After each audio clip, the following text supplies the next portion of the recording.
हर इंसान को उसी समस्या का सामना करना पड़ता है। दबाव, तनाव। Why क्यों? आप इसे यूनिवर्सल क्यों बना रहे हैं? making it universal?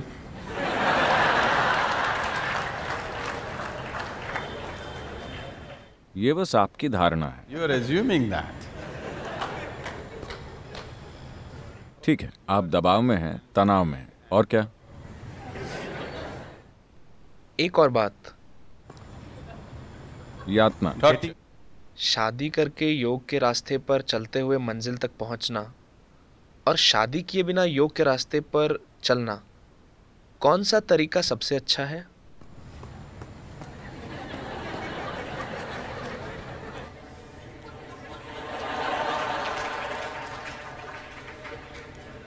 तो इन्होंने अपनी पत्नी और बच्चों के नाम दबाव, तनाव और यातना रखे।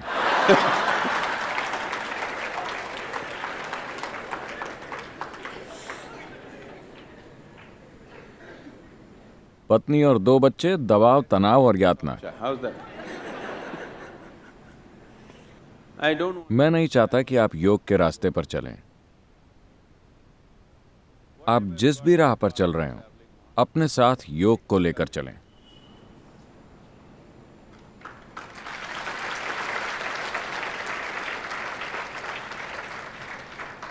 It will make वो उस राह को आसान और खूबसूरत बना देगा। चाहे आप उत्तर की ओर जाएं या दक्षिण की ओर, अगर अंधेरा होता है तो आप टॉर्च लेकर जाते हैं, है ना? उत्तर की ओर जाने वाले टॉर्च लेकर जाते हैं और दक्षिण की ओर जाने वाले अंधेरे के साथ चलते हैं। क्या ऐसा होता है? no. तो आप शादी करते हैं अपनी ज़रूरतों की वजह से। आप अपनी पत्नी के साथ पैदा नहीं हुए थे क्या? You were आप born. इस तरह से जन्मे थे, एक संपूर्ण मनुष्य के रूप में। चूंकि आपकी कुछ ज़रूरतें हैं, शारीरिक, मानसिक, भावनात्मक, शायद आर्थिक, Financial. सामाजिक, वो भी होती हैं, है ना? तो कई ज़रूरतें होती हैं। Various needs. आमतौर पर शादी को ऐसा पैकेज माना जाता है जो इन सभी ज़रूरतों को पूरा करता है। शारीरिक ज़रूरतें, मानसिक ज़रूरतें, भावनात्मक ज़रूरतें, सामाजिक ज़रूरतें, कभी कभार आर्थिक ज़रूरतें भी। तो ये एक व्यापक पैकेज है। Package. जब आप शादी करते हैं तो ये सारी समस्याएं एक साथ सुलझ जाती हैं। कभी कभार आपकी कुछ ज़रूरतों को पूरा करने से इनकार कर दिया जाता है, इसलिए आप दबाव, तनाव और यातना महसूस करते हैं। मैं आपको समझाना चाहता हूं कि आपने अपने भलाई के लिए शादी की थी, किसी और के लिए कोई बलिदान नहीं किया था। आपने अपनी ज़रूरतें और अपनी भलाई के लिए शादी की थी, है ना? आपको ये ज़िंदगी भर याद रखना चाहिए। आपने शादी करके एक दूसरे इंसान को अपने साथ बांध लिया है अपनी ज़रूरतों के कारण। आपने दूसरे इंसान की खातिर ऐसा नहीं किया, है कि नहीं? Yes or no? सच यही है ना? Read about this. Yes or no? Yes. हाँ, You remember. ये याद रखिए। अगर आप ये याद रखेंगे तो आप आभारी होकर जीवन जिएंगे। You, if not all. ठीक है, वो सभी 5 ज़रूरतें न भी सही, कम से कम मेरी 2 ज़रूरतों को तुमने पूरा कर दिया, इसके लिए बहुत धन्यवाद, है ना? Isn't it? सभी 5 ज़रूरतें हो सकता है कि उन्होंने ठीक से पूरी नहीं की, लेकिन कम से कम 2 या 3 को आपके पति या पत्नी पूरा करते हैं, है ना? उन्होंने किया कि नहीं किया? अगर उन्होंने कुछ भी पूरा नहीं किया होता तो मुझे नहीं लगता कि आप अब भी उनके साथ होते, है कि नहीं? Yes or no? अगर उन्होंने आपकी किसी भी ज़रूरत को पूरा नहीं किया होता तो मुझे नहीं लगता कि आप अब भी उनके साथ होते। वो कुछ ज़रूरतों को पूरा कर रहे हैं, हो सकता है कि कुछ ज़रूरतों को वो पूरा नहीं कर पा रहे। Fulfill. आपके साथ भी ऐसा ही है।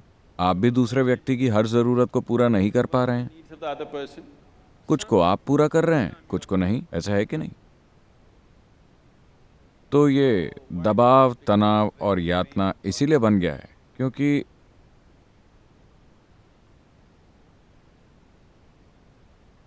अभी तक आपने चाहे उसे जैसा भी बना दिया हो, उससे कोई फर्क नहीं पड़ता। अगर आप चाहें तो 3 दिनों में, चाहे आपकी स्थिति कितनी भी बुरी हो, 3 दिनों के भीतर आप उसे एक शांतिपूर्ण स्थिति में ला सकते हैं। अगर प्यार नहीं, अगर आनंद नहीं, तो कम से कम एक शांतिपूर्ण स्थिति आप 3 दिन के भीतर ला सकते हैं, अगर आप इसके लिए 100% इच्छुक हो, Yes or no? है कि नहीं? कम से कम आप चुप तो हो ही सकते हैं, Simply, चाहे कुछ भी हो जाए, peace will happen. शांति छा जाएगी। और हो सकता है कि उन्हें ये पसंद आए।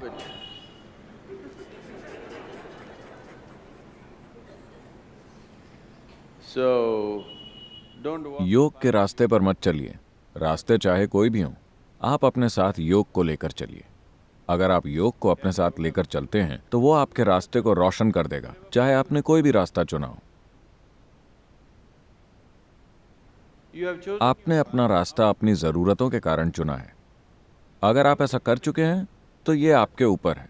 जिन लोगों ने ये नहीं किया है, मैं चाहूँगा कि आप अपना रास्ता अपनी मजबूरियों के कारण नहीं, बल्कि अपनी चेतन ज़रूरतों के आधार पर चुनें। तो जब आपके जीवन में ऐसा चरण आता है तो ये अपने जीवन की ओर जागरूक होकर देखने का और ये सोचने का समय होता है कि क्या आज की ज़रूरतें 5 या 10 साल बाद भी आपके लिए कोई मायने रखेंगी? Will it क्या आज आपकी जो साधारण ज़रूरतें हैं उनके लिए अपने जीवन को बांधना उचित है, या ये बस आती जाती ज़रूरतें हैं? passing needs for you? अगर वो बहुत प्रबल ज़रूरत है तो आपको शादी करनी चाहिए।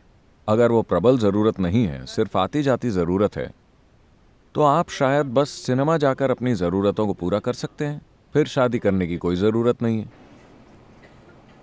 Yes, बहुत से लोग ऐसे होते हैं, उनकी ज़रूरतें बहुत प्रबल नहीं होती, वो बस आती जाती हैं, but लेकिन सामाजिक ढांचा उन्हें मजबूर करता है। ये ज़रूरी नहीं है।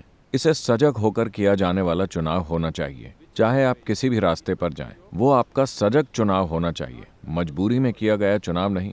क्योंकि अगर आप मजबूरी में चुनेंगे तो आप हमेशा अपने आसपास के लोगों पर उसकी भड़ास निकालेंगे, क्योंकि आपको गुलामी का अनुभव होता है और आपको वो पसंद नहीं आता, तो आप अपनी भड़ास उन पर निकालते हैं और वो अपनी भड़ास आप पर। so मुद्दा ये नहीं है कि आप क्या कर रहे हैं, मुद्दा ये है कि आप उसे कैसे करते हैं। आप क्या करते हैं वो आपकी ज़रूरतों से तय होता है, लेकिन आप उसे कैसे करते हैं यह आपके जीवन की प्रकृति तय करता है। is it an advantage? अकेले चलना फायदेमंद है या लोगों के साथ चलना? Walk with people. Yes, if you want to. हाँ, अगर आप तेजी से चलना चाहते हैं। अफ्रीका में एक कहावत है, They say, वो कहते हैं, if you want to अगर आप तेजी से चलना चाहते हैं तो अकेले चलिए, अगर आप लंबे समय तक चलना चाहते हैं तो लोगों के साथ चलिए। अगर आप लंबा सफर कर रहे हैं तो साथ बेहतर है। अगर आपको छोटी दूरी तय करनी है और आप तेजी से चलना चाहते हैं तो अकेले जाना सबसे बढ़िया है ना? Gautama said another. गौतम ने दूसरी बात कही थी। जब किसी ने उनसे यही सवाल पूछा The same question. He said, तो वो बोले, किसी मूर्ख के साथ चलने से अकेले चलना बेहतर है, क्योंकि आपको देखकर उन्हें साफ हो गया कि आपसे और कौन शादी करेगा।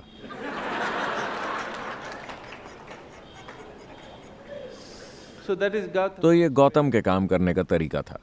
वो हमेशा लोगों को किसी का साथ लेने के लिए मना करते थे। उनका कहना था, ये जीवन एक छोटा सा सफर है, आपको साथ किस लिए चाहिए? Need company. जब आप इस शरीर को छोड़ेंगे तो वो एक लंबा सफर है, वहां मैं रहूंगा। ये उनकी पेशकश है। This is the offer. लेकिन आपको लगता है कि जीवन लंबा है, इसलिए शायद आपको साथ की ज़रूरत है। अगर आपको साथ की ज़रूरत है तो आप उसे अपना सकते हैं, लेकिन आप इस साथ को कैसे निभाते हैं ये बहुत महत्वपूर्ण है।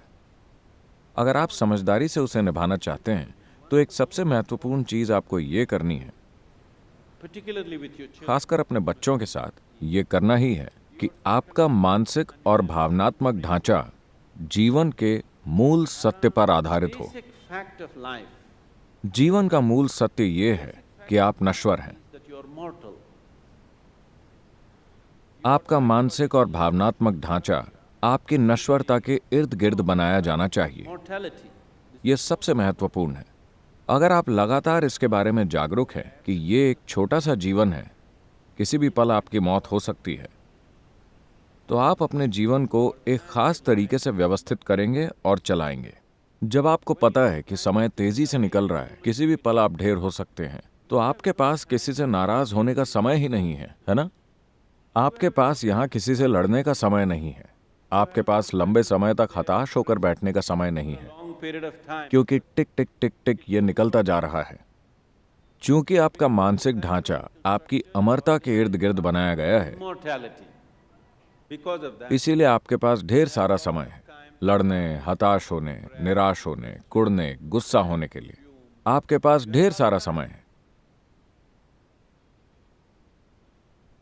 इसलिए ये बहुत ही महत्वपूर्ण है कि हर कोई अपना मानसिक और भावनात्मक ढांचा हमारे अस्तित्व की नश्वरता के इर्द गिर्द बनाए। nature of our existence. आखिर आप पिछली पीढ़ी से बेटन लेकर अगली पीढ़ी तक पहुंचाने वाले कैरियर भर हैं, है ना? Yes? For a brief कुछ time, समय के लिए ये दुनिया आपके हाथों में होती है, उसके बाद वो किसी और के पास चली जाती है। you will see आप देखेंगे कि पिछली पीढ़ी से बेटन लेने की प्रक्रिया सबसे भद्दे तरीके से होती है। अगली पीढ़ी को बेटन थमाने की प्रक्रिया भयानक तरीके से होती है, simply सिर्फ इसलिए क्योंकि लोगों का मानसिक ढांचा खड़ा होता है उनके अमरता के विश्वास के इर्द गिर्द। वो देखते नहीं कि वो नश्वर हैं। अगर आप लगातार सजग हैं कि आप नश्वर हैं, तो स्वाभाविक रूप से आप समझदारी से व्यवहार करेंगे। आपके पास बेवकूफ़ी के लिए समय नहीं होगा। मान लीजिए कि आपको पता हो कि कल आप मरने वाले हैं, तो क्या आप अपना आज का समय किसी से लड़ने में बिताएंगे? क्योंकि आपका समय निकल रहा है ना? आपका समय अब भी तेजी से भाग रहा है। not after. डॉक्टर के आपको कोई भयानक बीमारी बताने के बाद नहीं, वो अब भी निकल रहा है ना? Isn't it so? If you want to explore अगर आप इसकी संभावना को जानना चाहते हैं, इसकी विशालता को जानना चाहते हैं, तो समय बहुत तेजी से भाग रहा है। and time, और समय एक बहुत ही सापेक्ष या रिलेटिव अनुभव है। अगर आप खुश और आनंदित हैं, तो चाहे आप 100 साल जिएं, ये बहुत छोटा जीवन होगा, पल भर में निकल जाएगा। so तो इस छोटे से जीवन में आपको समय कहाँ मिलता है? दबाव, तनाव और यातना के लिए? मुझे नहीं पता कि आपको कैसे समय मिलता है। ऐसा सिर्फ इसलिए होता है क्योंकि आप खुद को अमर समझते हैं। यह आपकी सबसे बड़ी गलती है। ये एक छोटा सा सफर है। brief journey. आपको इसे जितना हो सके गरिमामय और आनंद से भरा बनाना चाहिए। अगर आप ब्रह्मांड को नहीं जानते, तो कम से कम जीवन के इस अंश को जानना चाहिए। मरने से पहले हर किसी के साथ ऐसा होना ही चाहिए।